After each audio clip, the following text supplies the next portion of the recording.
Paliwanag niya, ano ba, sino bang kausap mo? Sino ba talagang kausap mo? Anong pinag-usapan ninyo? Anong pinag-agrihan ninyo? Was this an official thing or was it a personal thing? Ano ba ito? I am horrified by the idea that we have compromised through a secret agreement the territory, the sovereignty, and the sovereign rights of the Philippines.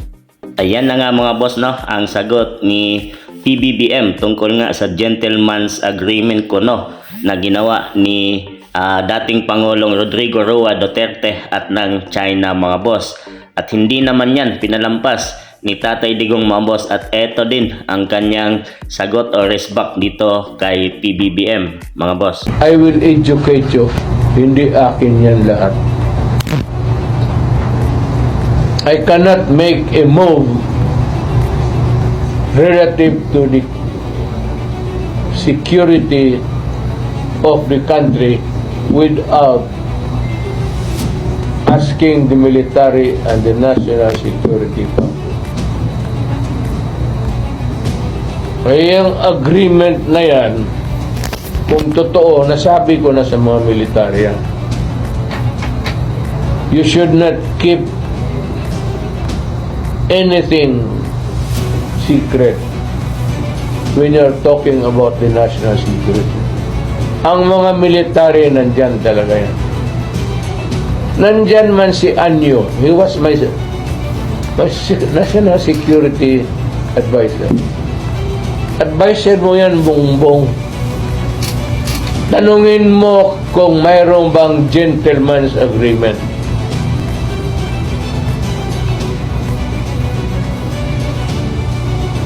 Aywan ko, ayaw kong mag-insulto. Inumpisahan mo eh.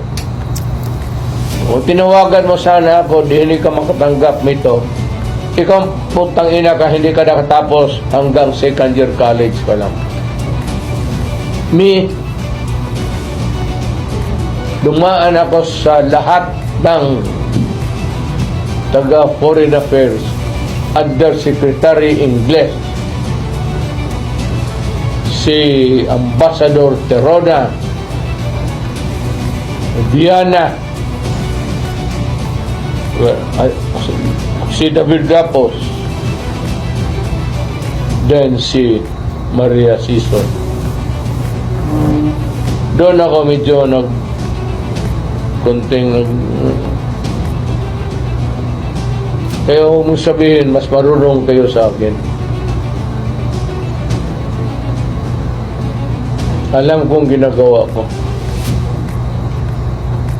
Diplomatic and consular procedure. Master ko po iyan, dumaan ako dyan.